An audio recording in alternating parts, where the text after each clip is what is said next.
Bienvenue au journal entrepreneurial de la Startup Academy. Je suis Claudel Numbissier et aujourd'hui, je vais vous parler de l'orientation scolaire.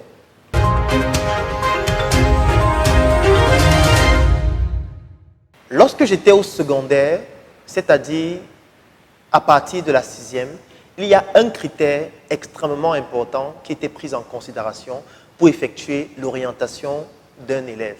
Ce critère, c'était les notes, notamment à travers le relevé de notes. Bien évidemment, dans ce relevé de notes, on prenait aussi en considération l'attitude. L'attitude avec des éléments comme les heures d'absence, comme l'attitude en classe, est-ce que l'élève est désordonné. Mais l'élément fondamental était basé sur les notes qu'on observait afin de pouvoir orienter l'enfant, s'il devait aller dans des disciplines scientifiques, s'il devait plutôt aller dans les disciplines littéraires. Et lorsque je fais une analyse rétrospective de cette manière d'orienter, je me rends compte qu'il y a beaucoup de lacunes parce qu'en réalité, tous les enfants n'ont pas une même équité en ce qui concerne leur performance scolaire. Pourquoi est-ce que je le dis? Parce qu'un enfant provient d'un trépied en réalité. Le premier trépied, c'est le patrimoine génétique qui représente 50%. Parce que chacun de nous, nous avons des parents qui nous ont transmis un patrimoine génétique qui est unique et qui est spécifique pour chaque enfant. Le deuxième trépied, c'est ce que je vais appeler l'environnement. Chacun de nous a grandi dans un environnement différent. Nous n'avons pas grandi dans les mêmes quartiers, nous n'avons pas rencontré les mêmes personnes, nous n'avons pas vécu les mêmes choses. Certaines personnes ont grandi avec leurs parents, d'autres ont grandi dans des foyers monoparentaux, d'autres ont grandi dans des foyers recomposés, certains ont même été dans des familles d'accueil. Ça fait en sorte que l'environnement dans lequel ces enfants ont grandi est totalement différent. Et le troisième facteur, ce sont les connaissances.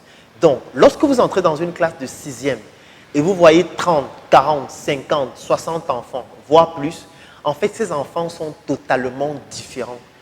Pourquoi? Parce que chacun d'eux a un patrimoine génétique différent, chacun d'eux a grandi dans un environnement différent et chacun d'eux n'a pas bénéficié des mêmes connaissances, n'a pas bénéficié de la même éducation. Au final, ça fait en sorte qu'il n'existe pas une même équité vis-à-vis des performances scolaires.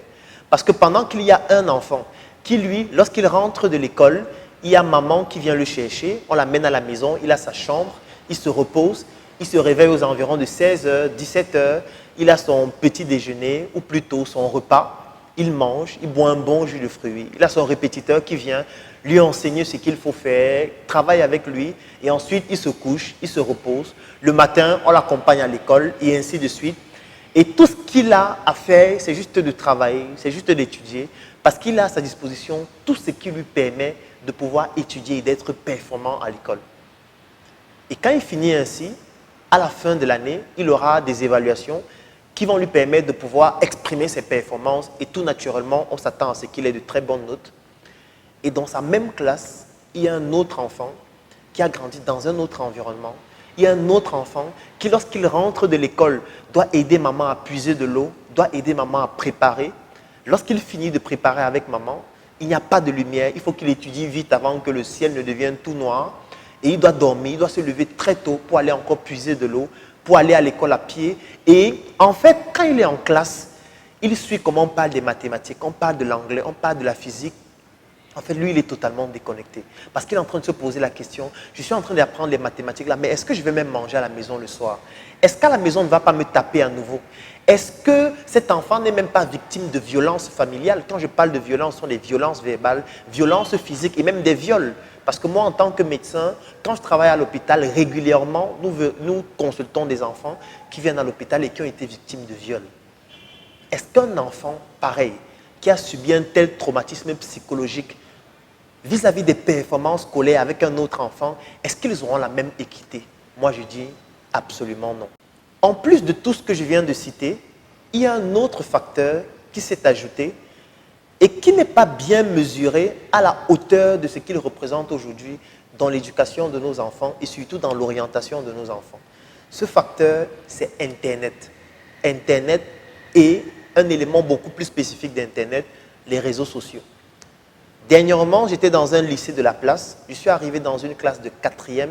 Et dans cette classe, pratiquement tous les enfants avaient un téléphone portable. Et quand je dis téléphone portable, en réalité, il faut que je précise que majoritairement, il s'agissait des smartphones. Ça veut dire un téléphone à travers lequel ils peuvent se connecter sur Internet. Pourquoi? Parce que de moins en moins, on trouve des familles où le père et la mère ne font rien. Quand je dis ne font rien, c'est en ce sens que avant, on se retrouvait avec nos parents dans des familles où le papa travaille et la maman reste juste à la maison, s'occuper de ses enfants, s'occuper de la famille, s'occuper de tout ce qui concerne la gestion de la maison et du domicile. Et papa rentrait juste le soir, 18h, 19h, vous mangez ensemble à la maison et puis on fait les devoirs, on dort et puis la vie continue comme ça de façon rythmique. Aujourd'hui, ce n'est plus ça. Parce que de plus en plus, il y a une sorte d'émancipation de la femme, de telle sorte que ça devient de plus en plus difficile de voir une femme qui ne s'exerce pas, qui ne travaille pas, qui n'essaye pas aussi de gagner de l'argent, ce qui est une très bonne chose d'ailleurs, parce que ça permet d'installer une certaine autorité pour empêcher que l'homme se retrouve en train de dicter tout à la femme, parce qu'en réalité, la femme ne fait rien.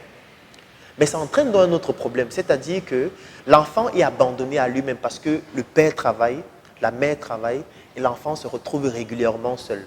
L'enfant rentre de l'école, il se retrouve seul. L'enfant rentre de l'école, il n'a pas quelqu'un pour superviser ce qu'il a fait. On ne sait même pas si réellement il était à l'école.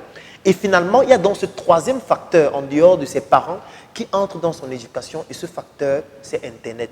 C'est-à-dire c'est un enfant qui va apprendre tout sur Internet. C'est un enfant qui va apprendre sa sexualité sur Internet. C'est un enfant qui va découvrir tous les désastres de notre société sur Internet sans qu'il n'y ait un filtre pour lui montrer, pour l'orienter et pour lui faire comprendre ce qu'il faut choisir et ce qu'il ne faut pas choisir. C'est ainsi que, dernièrement, il y a de cela 1 an, j'ai été témoin d'un scandale.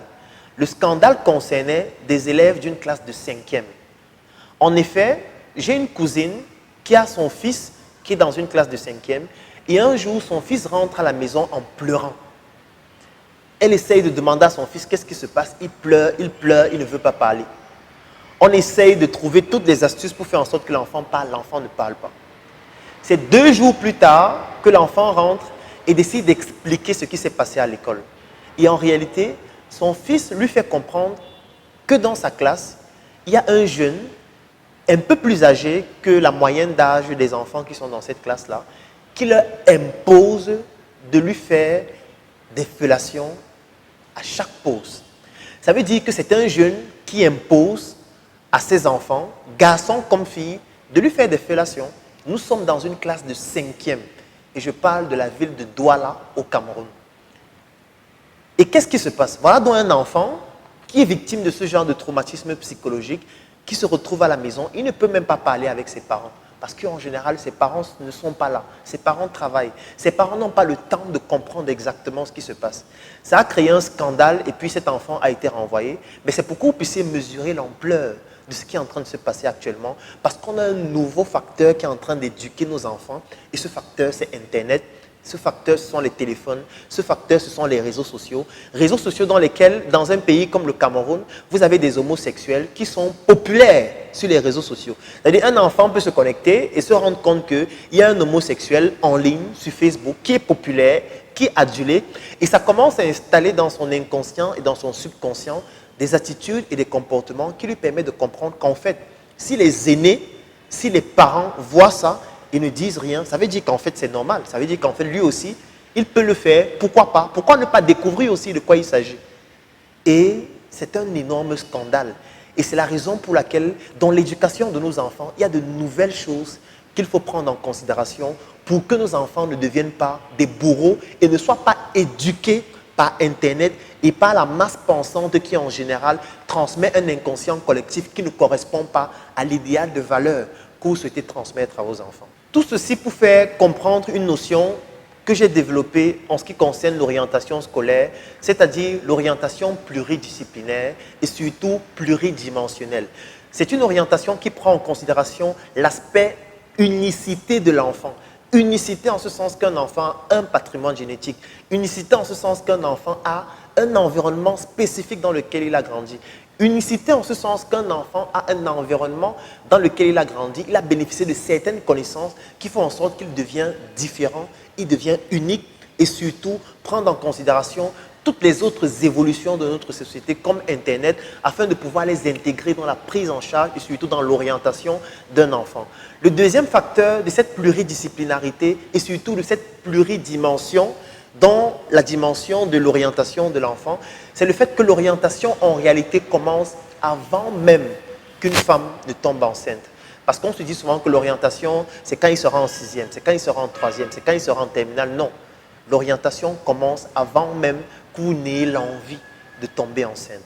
Et c'est ce que nous allons voir dans la formation que je viens de développer sur l'éducation scolaire et éducative.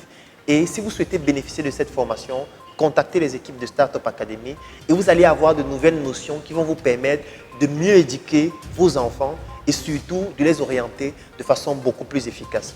Merci d'avoir écouté ce journal entrepreneurial. Je suis Claudel Nobissier et je vous donne rendez-vous dans un nouveau journal entrepreneurial très bientôt.